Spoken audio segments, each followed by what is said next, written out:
We gave the boy, we've training numbers have been really low, Jamie, to be fair. Going into the Hearts game, we lost two players coming out the back end of the Hearts game, and we were already depleted going in there. So it was more about giving the boys a wee bit of time off, giving the staff a wee bit of time off, getting a reset and back in today. Back in this week. So kind of shut the club down basically, and gave everybody a wee bit of a reset. It's been a challenging period. It's been tough. So boys all back in on Monday, staff all back in on Monday, ready to go, and hopefully, fingers crossed, we maybe get a couple more for the bench on Saturday.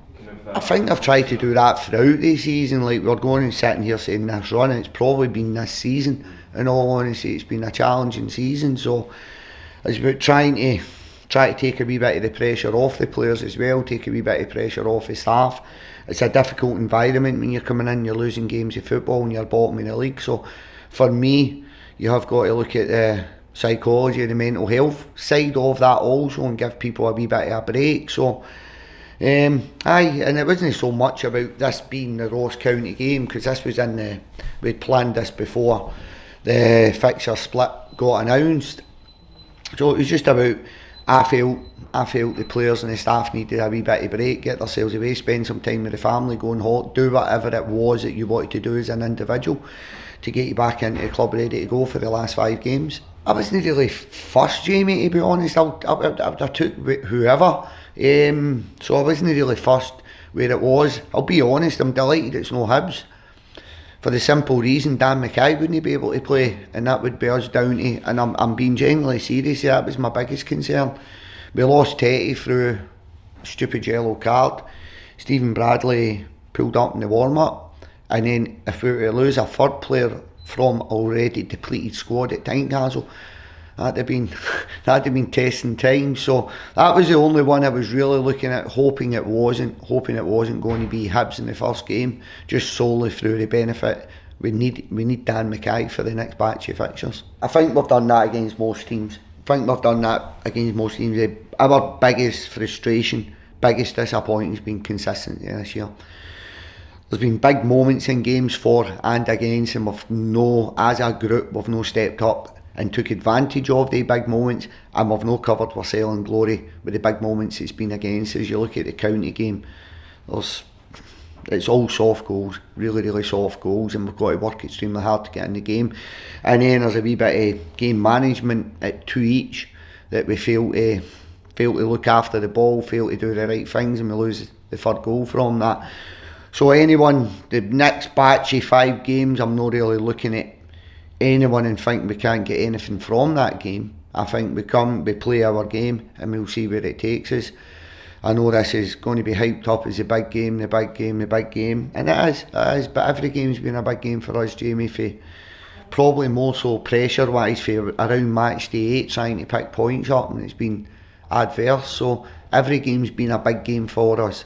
So this one's not any different. It's probably no change throughout the season, to be honest. I think when you start looking at external factors, you're going to be in a wee bit of trouble. When you start looking at the medium and long-term goals, you're going to be in a wee bit of trouble, because there's no use having medium long-term goals if you can't accomplish or get the objectives of the short-term goals. And in football, the short-term goal is win that next game of football. That's all you can really focus on.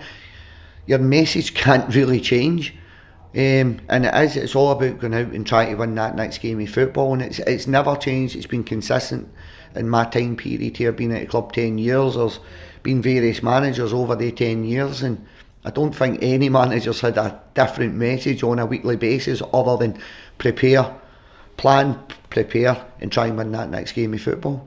Yes, huge. I think there's right now sitting here, there's probably 14-15 players that are not going to be here next year, through being out of contract and maybe through choice also. I believe I've got a really strong group of 12-13, and we need to build on that. But I heard this a couple of years ago. I think it's probably time, if I'm being honest, that as a group we need to reset and look at whatever next season brings to us. So there's a lot of players out of contract, but probably more so than other years, if I'm honest. I'd have probably had a better chance, or we would have had a better chance of keeping the players if we had secured Premier League survival. So there's been a lot of spinning plates, so to speak, but there's going to be a huge overhaul in the summer. But the boys that are here, the boys that are in contract for next season, I'm really pleased with the ones that are going to be here.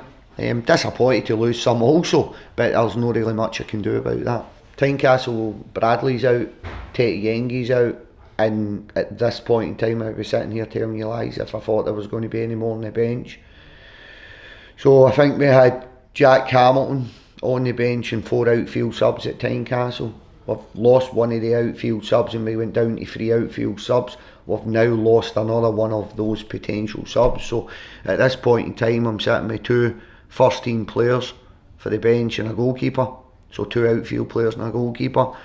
Spoke about it previously, I don't think it's fair on younger players. I think you've got to earn the right to sit on the bench, but they're probably going to be getting a place on the bench through default, if I'm really honest. I don't think sometimes that does younger players, any good when they get a wee bit too much too soon, and it's probably not through they're being rewarded.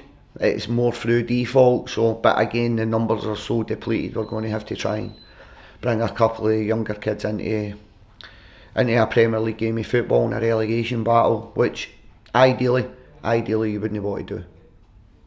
For their development more so than ourselves. Don't really focus too much on that, because that's me then looking at Ross County, and I think if my message is they've only won 1 game away from home, I think you've still got to go and put the hard yards in at home. You've still got to go and try and win that game of football. If you think their record's going to give us a better chance of picking points up, I think you're going to be in trouble. So I don't really focus too much on the opponent in terms of their away record. It's more about what we do, and that's where I try and focus my energy into what we can do and how we're going to pick points up. There's a lot of different aspects here. When I'm talking about, let's say, just use an individual error, that individual error might come down to me being able to do it a wee bit better on the coaching field. It's not always like through someone's lack of ability. So I think when you talk about that individual error, I think you can strip most goals back and go, he should have done better, they should have done better, we should have done better. But there's been a lot of what I would call uncoachable errors at times. But I think it's about sticking together as a group and making sure you're no finger pointing. I'm talking about individual errors, I'm not going into individual names, because I'm part of that group. So albeit you make an error as an individual, I think it falls on the collective. But it's no use sitting here not being pragmatic, not being realistic. That's what's probably causes when we look over the course of the season, is big moments for in the opponent's box and big moments against in our box. And of course we could have done better because we're sitting bottom of the league, so there's always going to be that element to it. You go back, when I say uncoachable, a player makes a mistake on the park. There's not everything comes down to coaching. It's decision making within the game. So when a player does make a mistake, it's about sticking together and making sure you're not throwing them under the bus and you're not pointing fingers, because whatever happens on the park, we're a group, the collective take the responsibility, but there is individual errors within that, and I would have got stuff that's wrong. That probably just goes a wee bit unnoticed, but I'll get stuff wrong from an individual basis that maybe doesn't get picked up. It's easy to pick it up with a player on the park who makes a stray pass or something like that and it puts the opponent clean through and goal. It's easy for that to get highlighted, but it'll be stuff that I could have done throughout the season on an individual basis that probably could have helped us in games. I'm in the changing room quite a bit, staff are in the changing room, and the one thing I'll give you with this group of players, they've never lost their positivity.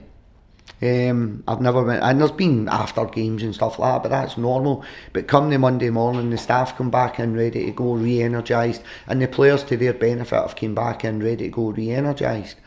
I think when I speak about the mental health side, it being bottom of the league and losing games of football isn't great in any sport. Then you throw in social media, which for me becomes a cesspit when you're not winning games of football. So for me, I try and speak about that with the players, try and let them understand that sometimes social media is not the best place to be. I think it's easy for people to go on and start pointing fingers. I've always found in adverse situations in your personal life or your sporting life, it's sticking together that gets you through it. And it's the easiest thing in the world to do is come out and start pointing fingers at people. And I think it's important that I try and let the players understand that social media is not a great place to be at times, winning games or losing games, and it's important that we all stick together and we don't start pointing fingers and looking for want of a better word, throwing people under the bus, because no matter what happens, we'll make individual mistakes in the game, we'll make collective errors in the game, but it's about the group. It's about the group, and the group has to stick together.